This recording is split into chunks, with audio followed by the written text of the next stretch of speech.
It is now my pleasure to welcome from E2 two gentlemen to talk about the store that they've done for R.M.Williams, and I am joined by Alex Ritchie and Andrew Scott Young. Welcome, Alex and Andrew. Thank you. Tell me about E2. What do you do? E2 has been running in Australia now, Sydney and Melbourne, for 9 years, 9 happy long years. And what we mainly focus on is creating customer experiences around the journey that a customer would undertake within a store, from online into the physical store, and how we activate that and bring that to life around product, tone of voice, and overall experience within the physical environment. And Andrew, the differentiation between what you and Alex do, can you explain that for me? Well, Alex is the sort of global visionary for our company, so he's travelling, in a way absorbing, the global trends, the vibe of the moment, and, he's our eyes and ears on the ground. So you make me sound interesting, by the way. Yeah, he's a pretty interesting guy, but my role, in a sense, is really focusing on the creative delivery of a project. So it's essentially taking that global vision and all that insight and then turning it into the hard reality of a nuts and bolts built environment down to the last dollar kind of thing. And the project that we're talking about today is about R.M.Williams, which is a sort of a very classic Australian brand. It's an icon. It's an icon, really. So it's been around, was it 1932 that the brand started? RM, as you prefer to be known, started in Adelaide, or just the hills behind Adelaide, Flinders Ranges, Flinders Plains, 1932. He started the business, interestingly enough, because his son was quite ill and needed to make some quick money. So he started to sell what he built in terms of saddles and boots, and the business took off from there. And we were briefed about 6-7 months ago. It was interesting during the briefing process because they described the business as Australia's oldest start-up, because they'd recently been acquired by LVMH about a year and a half ago. This is the French brand, Louis Vuitton brand? Yeah, yep. Correct. Right? That's correct, yes. And they were interested in R.M.Williams because it was a premium product that they'd produced that had a global reach. So you'll find President Clinton wearing a pair of his shoes. You'll find Tony Blair or Arnold Schwarzenegger wearing a pair of the boots. You'll find Andrew and I wearing a pair of the boots, which is just by chance that we dressed the same this morning. Coincidence? We did text to just find out what we were wearing. So we're talking about an iconic brand that is now, an iconic Australian brand that has now been recently bought by a French iconic brand. Yes. And your job is therefore, how do you take an iconic Australian brand, which has a particular look in store that I know very well, and to do something new? So what is it, Andrew, that you had to do to kind of address the new change, I suppose, that they were looking for? Well, there's a fundamental shift going on within R.M.Williams because they're reinventing not just the look and feel of their retail environment, but they're reinventing their entire product range. And they're focusing very much now on becoming a leather and boot brand. So that's their core product range now, where previously over the years it had become a little bit diffused, I suppose, from everything from saddleware to swags to a range of apparel and accessories, but really they're refocusing it back onto their core product. So part of our strategy was to take the built environment and then start to develop that around the core product, which is leather, and particularly it's the core boot range. So in a way it's a fundamental and kind of terrifying shift for to take on board such an icon and reinvent it. And then what did you do? The transition of the brand is one thing, but when we're in the store, what was your approach? Again, it's terrifying reinventing an icon like R.M.Williams and getting it right. We had to pick something that was an environment or an approach to an environment that was going to work globally. So we had to not, in a way, tread on the toes of the history and in a way offend the sort of traditionalists.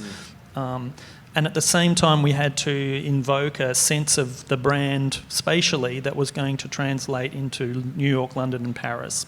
And all of those international consumers can relate back to that brand. So we wanted something which had a range of cues, materiality, the leathers, the Australian timbers and colours, but also, and in a way evoke some of the sort of traditional detailing, but at the same time make it very flexible, very contemporary, and still immediately recognisable as an iconic product.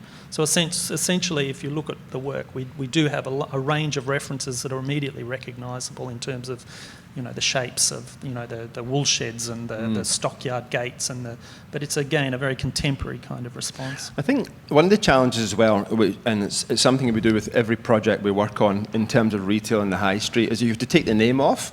Would you recognise the brand? If you're to take the brand globally into the streets of London, Paris or New York, would you recognise it as being Australia or Australian without actually saying we're from Australia? And I think with the solution we've got now, and the first store opened in Doncaster, next door's in Sydney, and then it rolls out across the country and also globally, it really captures the essence and the quality of what Australia's about. So what is that? Can you crystallise it? I think as Andrew described there, it's down to materiality, it's colour, it's tone of voice, and it's been very straightforward and honest. And it's also authenticity.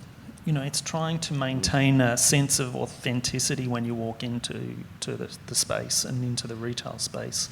You're only just about to open the store in Doncaster, but how do you know that this will have success? And I mean literally that products are flying out the door in a different way perhaps than they were, because you are changing the audience. You've changed, the products of course have changed as well, it's been sort of minimised slightly. So how do you measure that success?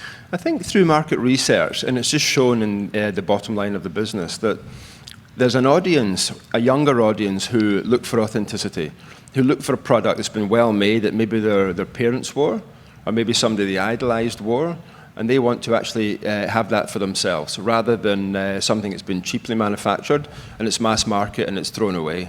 They want a pair of boots that's going to last for 20 years. So R.M.Williams noticed this. He thought there's a resurgence in the craftsmanship of our boots, there's a resurgence in the narrative and the story behind R.M.Williams from way back in 1932. So there's a new market here, so let's design a store that brings that to life. And what they're also finding is that social media is playing a huge impact, they're having a huge impact in the ownership and the authenticity, as Andrew said, of the product. So there's a new market emerging, and it's a younger market, whereas before it tended to be of an older generation who tended to live in the countryside. You mentioned market research, so what about the design research? What did you learn?